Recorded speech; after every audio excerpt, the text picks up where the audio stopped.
Feliz, mais uma vez, feliz Dia dos Pais, a todos os pais que estão aqui. Se seu pai não está aqui, e se for possível, deseja a ele um feliz Dia dos Pais, amém? Possivelmente, se for possível, melhor ainda, pessoalmente. Se não, pode ser por mensagem, se estiver longe, alguma coisa estiver acontecendo, tá bom? Mas é muito importante esse dia, para Deus também, é o que nós vamos ver hoje, amém? Amém, vamos lá, irmãos. Então, sejam todos bem-vindos. Vamos começar com uma oração. Amém. Deus e Pai, muito obrigado pelo seu amor. Obrigado porque podemos chamar o Senhor de Pai. E por podermos chamar o Senhor de Pai, gera em cada um de nós responsabilidade também, Pai. Porque, de acordo com a sua palavra, o Senhor não é Pai de todos. Somos, antes de sermos filhos do Senhor, somos criaturas. E essas criaturas, Pai, um dia se tornaram filhas do Senhor. Por meio de Jesus Cristo, por meio de seguirmos o seu Filho Jesus, Pai. Por isso que nós estamos aqui hoje. Estamos aqui para nos colocarmos, para nos oferecermos ao Senhor como presente em sua vida, Pai. Esse é o melhor presente que podemos dar ao Senhor, nossa própria vida, quando nós servimos o Senhor, Pai, de todo o coração. Obrigado por tudo. Em nome de Jesus que oramos e agradecemos. Amém? Amém. Bom, já que hoje é Dia dos Pais, o tema vai ser Dias do Pai. Amém? Então, todos os dias são dias do Pai. Amém. E vamos começar com uma escritura em Salmo 53. Vamos. Salmo 53, versículo 2. Bom, irmão. Deus, Ele nos ama como um Pai. Não somente como um rei, um juiz, né? Rei é majestade, ou um juiz. A visão que Ele tem por nós, por meio de Jesus, é a visão que um pai tem por um filho. Ou melhor, Deus nos ama mais ainda do que o nosso pai nos ama, nosso pai terreno. Sim. Porque o amor dele é supremo. Deus cuida de nós muito mais do que o nosso pai terreno cuidou ou cuida ainda de nós. Porque Ele sabe o que é o amor verdadeiro. Porque Ele permite que situações aconteçam em nossas vidas, para que possamos nos voltar a Ele, nos arrepender dos nossos pecados e usufruirmos da graça de Deus, plena e completa. Se nós estamos vivos, é porque nós temos um Pai que cuida de nós. O ponto é, será que nós estamos vivos espiritualmente também? Outro ponto interessante, será que nós retribuímos ao nosso Pai? Porque Ele é o Pai perfeito, nele não tem erro. Quando nós achamos que existe algum erro em nossas vidas, alguma coisa está estranha, na verdade o problema sou eu, não são as situações. Porque se Deus é um Pai, se Deus é soberano, Ele permite que coisas boas aconteçam em nossas vidas, muito mais boas do que ruins, mas também permite algumas situações que não são boas acontecerem em nossas vidas, para que nós mudemos alguma coisa do nosso caráter, porque Ele é soberano. Então Deus é soberano, e nós estamos aqui hoje para dizer para Deus que todos os dias são dias do Pai, amém? Amém. Todos os dias. Qual a visão que o Pai tem de você? Qual a visão que Deus tem de mim? Olhando lá do céu. Nós muitas vezes nos preocupamos com o nosso sentimento em relação ao nosso Pai. Mas também o Pai, eu como Pai, eu posso dizer isso com autoridade, amém? Eu posso dizer isso, que nós também temos expectativa dos nossos filhos. Então, no geral, nós não colocamos filhos no mundo necessariamente para sofrer. Nós não colocamos filhos no mundo para abandoná-los, isso no geral. Eu sei que existem exceções, mas nós não queremos abandonar nossos filhos, queremos cuidar. Então, Deus também tem expectativa, porque Ele quer ser o Pai de muitos, e Ele é o Pai de alguns, amém? A Bíblia fala em Salmo 53, versículo 2. Salmo 53, versículo 2. A Bíblia diz: Deus olha lá dos céus para os filhos dos homens, para ver se há alguém que tenha entendimento, alguém que busque a Deus. Uau! Então Deus, olha que interessante, Ele está numa constante observação da humanidade. Ele está olhando para os filhos dos homens, homens e mulheres, e está com uma expectativa para saber se alguém busca a Ele, se alguém tem um entendimento para buscá-lo. O ponto principal aqui não é saber simplesmente que Deus nos ama, que Deus observa, que Ele é onisciente, Ele sabe de tudo o que acontece, Ele é onipotente, onipresente, tem todo o poder, está presente em todos os lugares ao mesmo tempo. Isso nós temos convicção. Mas Ele tem uma expectativa: será que essas pessoas estão me buscando de acordo com o entendimento dEle? Uau! Como nós nos relacionamos com esse Pai que está nos céus? Se você está aqui hoje, nos visitando, não somente você está aqui por causa de uma homenagem que está sendo feita aos pais, porque é uma homenagem muito singela. Tem um cartaz aqui para você tirar foto. Você não precisaria estar aqui hoje, não tem comida. Então, simplesmente tem algumas falas bonitas aqui, algumas homenagens dos filhos, alguns filhos dando presente para os pais. Poderia estar em casa, não precisaria estar aqui hoje. Mas a razão principal que todos estão aqui hoje, primeiro, é porque Deus quis que você tivesse vindo. Verdade. Se Ele é soberano. Amém? Então, eu posso pensar assim: eu vim hoje para o culto com as minhas próprias pernas. Porém, as nossas próprias pernas não teriam nos trazido aqui se Deus não quisesse. Verdade. Poderia acontecer um acidente no meio do caminho, não? Poderia acontecer alguma coisa. Mas Deus quis que todos nós estivéssemos aqui hoje. Para quê? Para entendermos, para termos entendimento correto para buscarmos o nosso Deus. Amém. Mas para isso é necessário algo muito importante: a disposição. Sim. Se não houver disposição no coração, humildade suficiente, esse culto vai ser apenas um dos milhares de cultos que existem por aí hoje, ou que você já foi na sua vida. Mas esse culto pode ser marcante para você. Sim. Como? Se no seu coração, se no meu coração tiver humildade para servirmos a Deus conforme Ele quer, não a maneira que eu acho que deve ser. Será que existe hoje isso aqui? Será que nós estamos aqui realmente para nos humilharmos diante de Deus? Porque a palavra humilhar-se é uma palavra muito forte. Ninguém quer ser humilhado. Ninguém gosta disso. Ser humilhado pelo chefe, ser humilhado na família, ou ser humilhado porque alguém pegou você fazendo alguma coisa errada e você fica humilhado. Não é isso. Então, esse humilhar-se é diferente, porque Deus já sabe tudo que você faz. Deus já sabe se tem adultério na sua vida. Deus já sabe se tem mentiras. Deus já sabe se tem pornografia na sua vida. Deus já sabe se você comete impureza, ações indecentes. Deus sabe tudo isso. Então eu não preciso sustentar uma imagem diante de Deus. Talvez a necessidade de sustentarmos uma imagem diante das pessoas. É verdade. Mas diante de Deus, a gente não consegue sustentar imagem nenhuma. Não. Quem buscava sustentar a imagem diante de Deus eram os fariseus na época de Jesus. Porque eles amarravam fardos pesados nas costas do povo de Deus, mas eles mesmos se negavam em ajudar o povo. Lei atrás de lei. Porém, a pergunta que eu faço: será que existe humildade suficiente? Humildade suficiente para que eu possa buscar a Deus como Ele quer?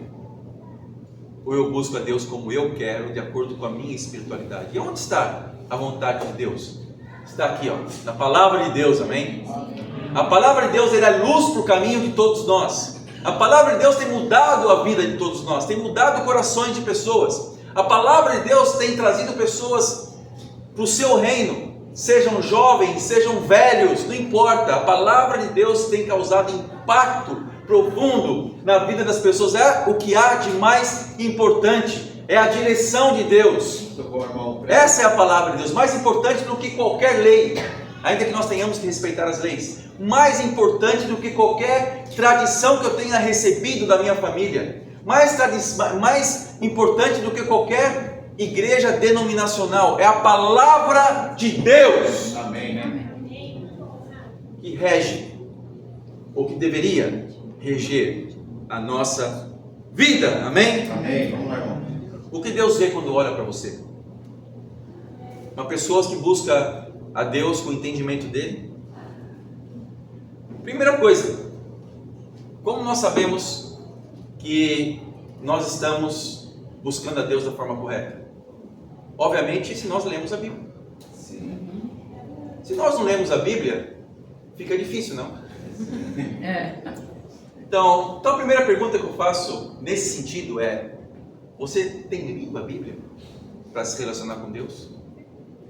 Se você tem humildade suficiente, se nós estamos aqui para nos colocarmos, para buscarmos a Deus, se nós estamos aqui muito mais do que por causa de uma celebração do Dia dos Pais, se Deus nos trouxe aqui hoje, a pergunta chave é: você lê a Bíblia?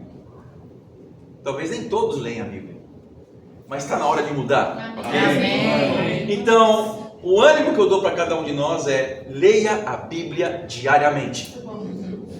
Mas como ler a Bíblia diariamente? A Bíblia é um livro muito grande, as páginas são folhas de seda, bem fininhas. É muito difícil aqui, eu vou fazer assim, e vou começar a ler a Bíblia nesse... Não, busque ajuda. Talvez você pode fazer um estudo direcionado da Bíblia. Então nós temos alguns estudos que simplesmente são escrituras, uma escritura atrás da outra, de como ser um discípulo de Jesus, como se arrepender de um pecado. Existem escrituras para nós entendermos o sacrifício de Jesus na cruz. Existem temas, como buscar a Deus, é um estudo chamado Buscando a Deus. Então é bom nós termos uma direção para começarmos a ler a palavra de Deus, com escrituras direcionadas para algum tema. Ou você pode pegar uma história e fazer uma análise expositiva da Bíblia. Não? Pegar, sei lá, uma parábola de Jesus, esmiuçar aquela parábola. Ou nós podemos o quê? Começar a ler um livro desde o começo. Então nós recomendamos ler o livro de João, por exemplo. Para quem não tem muita fé, para quem tem algumas dúvidas, começa a ler o livro de João, porque é um livro incrível, onde fala que Jesus, ele existia antes de tudo existir, e tudo foi feito por intermédio dele. Ele é o Logos, que a Bíblia traduz como palavra. Não, o próprio Jesus estava com Deus antes de tudo existir. E daí nós começamos a mergulhar nesse conhecimento, começamos a ter entendimento, não? Isso, e nós então começamos a suscitar mais dúvidas em nossas cabeças, mais boas dúvidas que nós conseguimos esclarecer uns com os outros. É para isso que existe a igreja, para que nós possamos interagir, amém? Sim. Naquilo que nós lemos a palavra de Deus. A igreja não é a igreja sem a Bíblia. Sim. Então, se existe a igreja, é porque antes existe a palavra de Deus, que é a Bíblia. O que Deus vê quando Ele olha para você? Vamos para mais uma escritura. Vamos lá, irmão. 1 Samuel 16, do 6 a 7. Vamos. Muito bom, Renato. 1 Samuel 16, do versículo 6 ao versículo 7.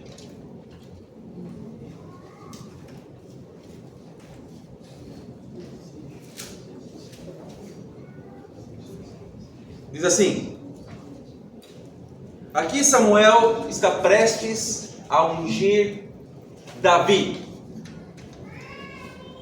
E a partir do versículo 6 diz o seguinte: Quando chegaram, Samuel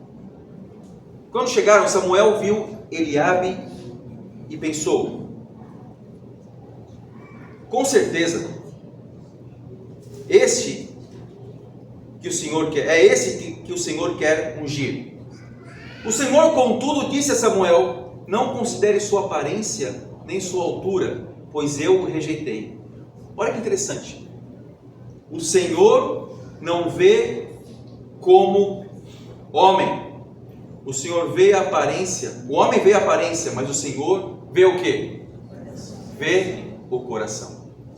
Então, primeira coisa, quando Deus nos olha, Ele não está olhando aqui é o melhor, está melhor vestido aqui? Quem é a pessoa mais cheirosa ou quem é a pessoa mais afinada para cantar? A ele. Ele não está querendo saber quem aqui é o mais bonito, porque é bem difícil entre os homens saber aqui nessa reunião. Olha que essa reunião mais feia do Rio de Janeiro hoje. Não saber quem é o homem mais bonito aqui. Deus tem tido muita misericórdia dos homens casados aqui. Mas não é essa a disputa, não. Nós não demonstramos a nossa espiritualidade com palavras bonitas, palavras eloquentes, mas sim demonstramos com o coração. E só Deus consegue enxergar o coração de cada um de nós. Nós não conseguimos enxergar o coração. Ele não enxerga como o homem enxerga. Nós somos aquilo que o olhar humano não consegue ver. É isso. Cada um de nós. Nem sempre o homem romântico é fiel. Verdade. Nem sempre o mais bem vestido é rico. Na verdade pode ser um bandido. Nem sempre o maltrapilho é bandido. Eu escutei uma história que em 2012 alguns moradores de rua encontraram 20 mil reais e foram para devolver esse dinheiro. Olha que interessante, integridade não tem a ver com a sua roupa, ainda que nós queiramos nos vestir bem, ok? Não é errado também, não é errado tomar banho, tá? Por favor, tome banho.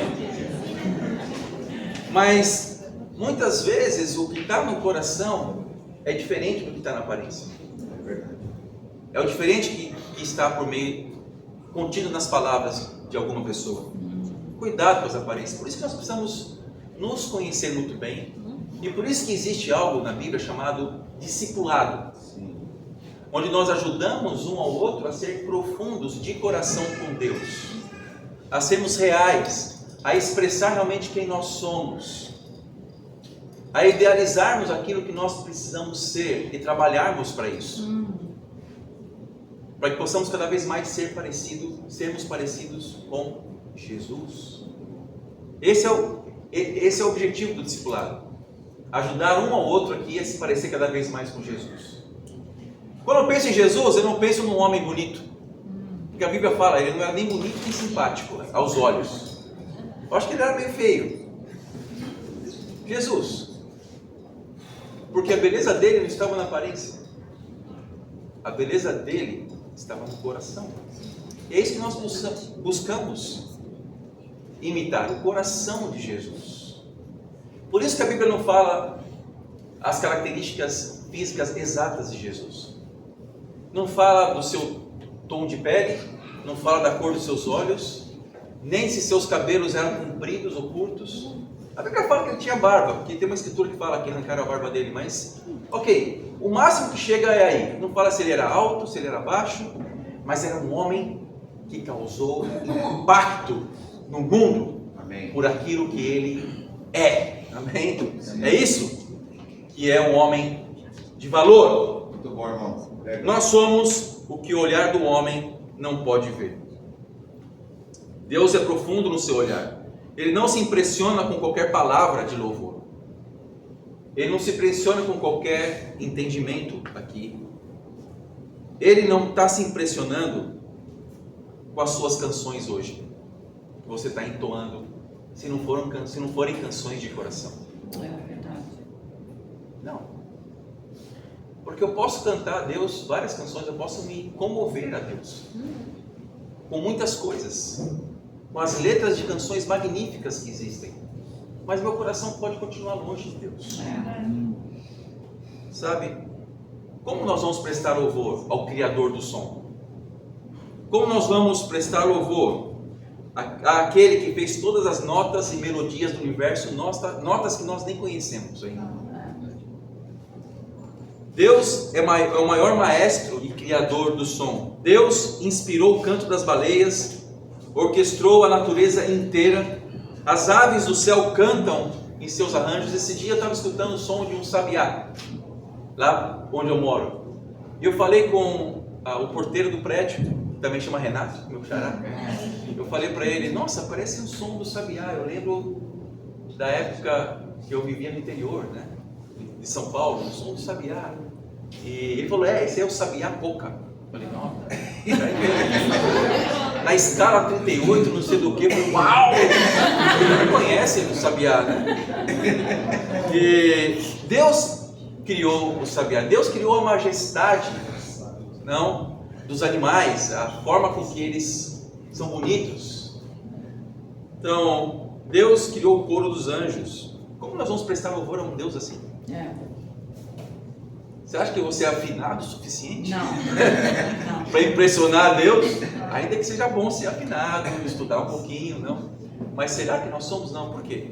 Porque o que mais interessa a Deus é como está o nosso coração. Muito bom, irmão.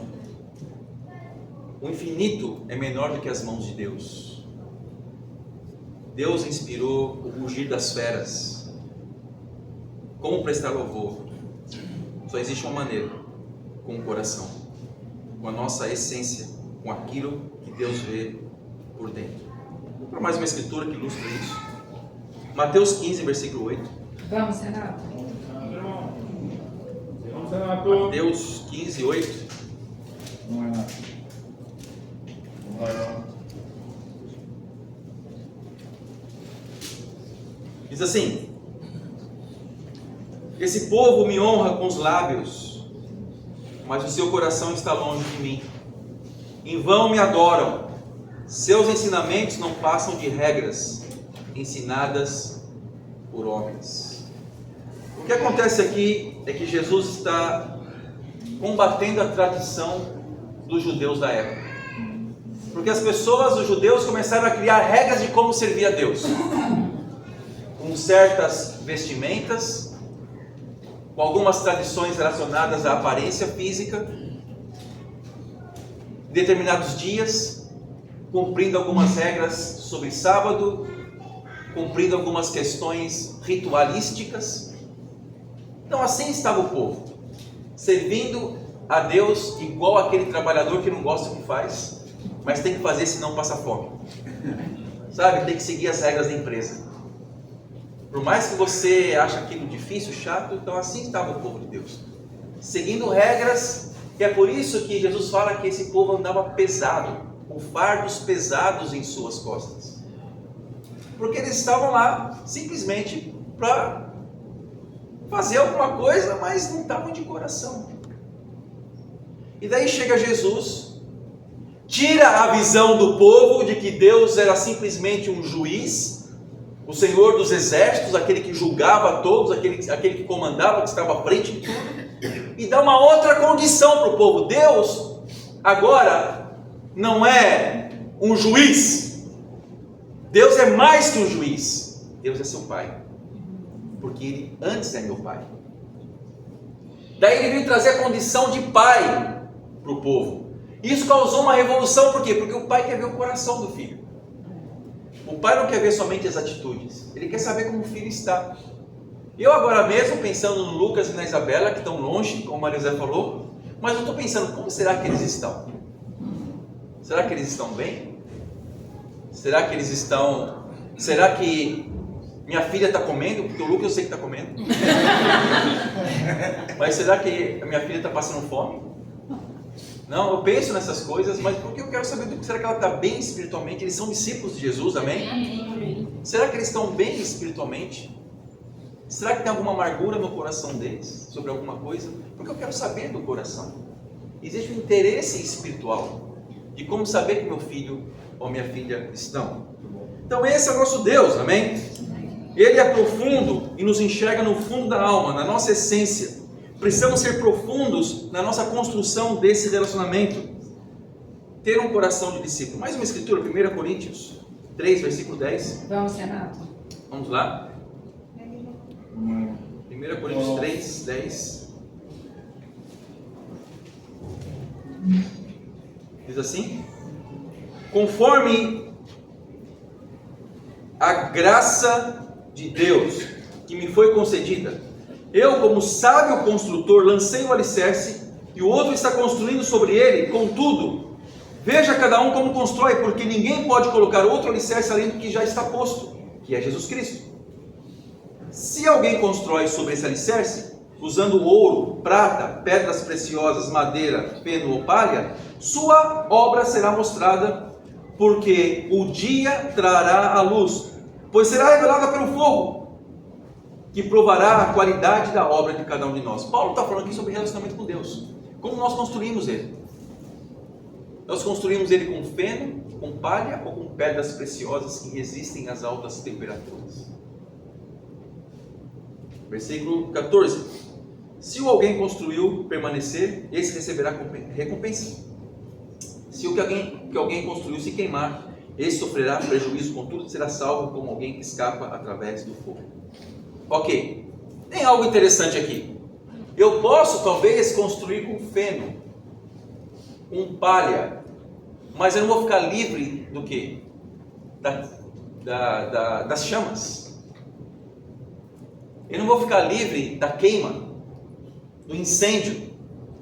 Porém, se eu mantiver a minha humildade, mesmo assim sofrendo as consequências, ainda que seja revelado como eu estou hoje, no relacionamento com Deus, eu posso ser salvo. Então, muitos de nós estão aqui hoje como pessoas que estão construindo o seu relacionamento com Deus com um material que não é o ideal. Mas não importa.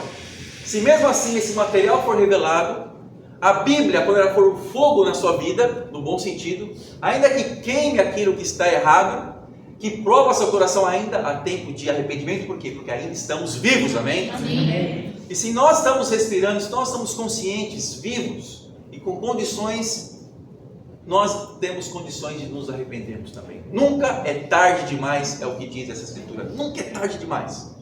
Então eu quero inspirar cada um de nós a abrirmos nosso coração a Deus, a nos envolvermos com a palavra de Deus, a não termos reservas naquilo que nós fazemos de errado. A Bíblia fala em Tiago 5,16: confessem seus pecados uns aos outros e orem uns pelos outros. A Bíblia fala no Novo Testamento sobre pessoas confessando pecado a outras pessoas, mas não porque são pessoas mais importantes que você, por isso nós precisamos confessar o pecado dessas pessoas. Não, nós precisamos confessar os pecados uns aos outros para que possamos ser direcionados por Deus, a palavra de Deus. Eu não vou confessar pecados a uma parede. Espero, né? Eu não tenho essa loucura. Eu vou confessar o pecado a alguém para poder receber ajuda, porque Deus usa pessoas para nos ajudar a arrepender. Usou profetas do Antigo Testamento. No Novo Testamento nós vemos apóstolos, nós vemos discípulos sendo usados por Deus. Deus usa pessoas, amém? Amém.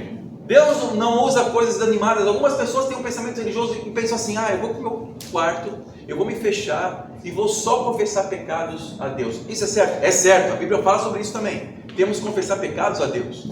Mas a Bíblia também fala para confessarmos pecados uns aos outros, amém? Isso é muito importante, por quê? Porque daí nós recebemos direção de pessoas inspiradas por Deus, que podem ser um profeta da sua vida, pode ser um discípulo, que pode ajudar você espiritualmente, que tem conhecimento para te direcionar, para nos direcionar a fazermos o que é correto, amém? Eu sou muito grato a isso, porque temos essa oportunidade de nos esvaziarmos em cada tempo de discipulado que nós temos uns com os outros. Mas como disse no começo, para isso é necessário humildade, amém? Então, eu sou muito inspirado aqui por uma pessoa que sempre quando tenho, nos meus tempos de discipulado com essa pessoa, ela sempre já chega falando de pecados. Ainda que a pessoa é muito fiel, ama muito a Deus, muito usada por Deus, mas tem humildade de sempre falar as coisas relacionadas ao coração, que é o Ismael, amém? Então, no nosso último tempo lá da mesma coisa.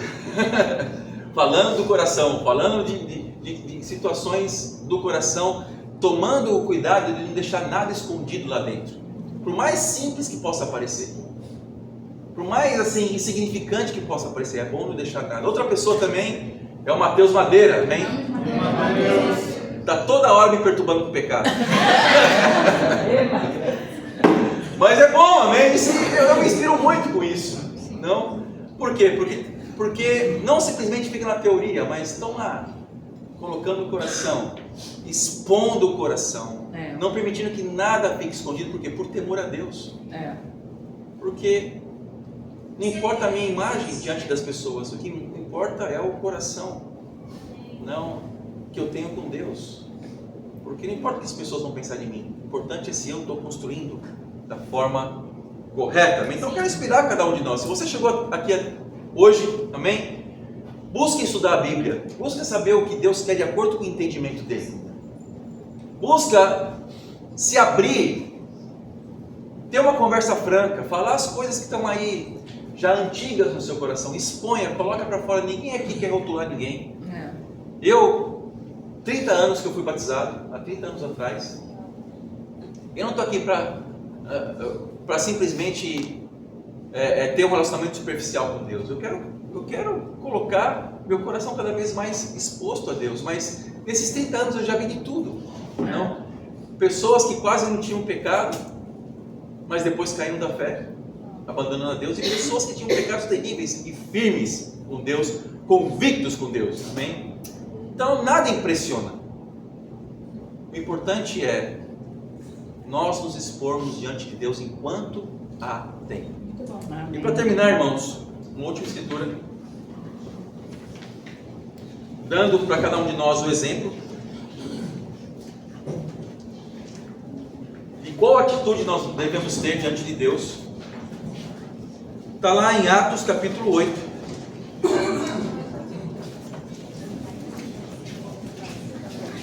Está tendo uma movimentação aí? Atos 8.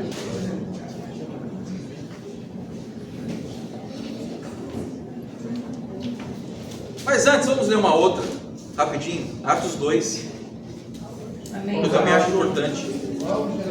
O que nós vemos aqui é que Pedro fez uma pregação, a primeira pregação que mostrou que realmente ele estava arrependido. Amém? E não, porque antes Pedro tinha negado Jesus 3 vezes. Então qual a diferença de Pedro para Judas? Judas se matou, então ele só sentiu remorsos. Então Pedro se arrependeu. E como nós podemos ver o arrependimento de Pedro? Por meio da pregação que ele fez depois que Jesus ascendeu aos céus, de corpo e alma. E depois dessa pregação poderosa sobre Jesus, olha o que aconteceu com as pessoas que estavam ali escutando essa pregação. Versículo 37. Quando ouviram isso, ficaram aflitos no seu coração e perguntaram a Pedro e aos outros apóstolos: irmãos, o que faremos? Olha que interessante. Pedro fez uma pregação profunda sobre Jesus e falou: esse Cristo que vocês crucificaram era aquele que vocês estavam esperando por anos, porque era o Messias, e quando ele chega vocês crucificam esse Jesus. Eles ficaram tão aflitos que eles não falaram assim: como que eu devo pensar de agora em diante? Eles ficaram tão aflitos, mas eles não falaram que, olha, isso merece uma reflexão. Não, eles ficaram tão aflitos porque eles queriam fazer alguma coisa, amém? E perguntaram: o que faremos? E a palavra fazer tem mais poder do que a palavra pensar. E foi isso. O que faremos? E Pedro responde: cada um de vocês seja batizado para o perdão dos pecados e para receber o Espírito de Deus. Então, olha que interessante. Pedro fala para cada um de vocês. O batismo não é para algumas pessoas. Cada um que tem que se relacionar com Deus precisa ser batizado. Cada um de vocês seja batizado. Olha que interessante. E a escritura que eu queria ler também é mais uma outra resposta de quem está com o coração arrependido. É Atos 8, 36 ao 38, que diz assim: prosseguindo pela estrada, chegaram a um lugar onde havia água. O eunuco disse: olha, aqui há água, o que me impede de ser batizado? Diz Filipe: você pode, se crê de todo o coração. O eunuco respondeu: creio que Jesus Cristo é o Filho de Deus. Assim deu ordem para parar a carruagem. Então Filipe, o eunuco desceram a água e Filipe o batizou. Essa é a atitude de quem toma decisões. Eu vi aqui, antes o eunuco tinha estudado a Bíblia com Filipe, você pode ver isso, porque era uma viagem longa, e Filipe estava ali na carruagem explicando, a partir de uma escritura Isaías, explicando o processo de salvação para o eunuco. Chegou, o eunuco falou: ok, agora eu preciso ter uma atitude, o que impede de eu ser batizado? numa viagem passando por um deserto, encontraram água, amém? Deus providencia. E ali ele desceu, junto com o eunuco, e ele foi batizado, amém? Amém. Por quê? Atitude. Então Deus vê o nosso coração pela nossa atitude, amém? Ter uma atitude que agrada a Deus.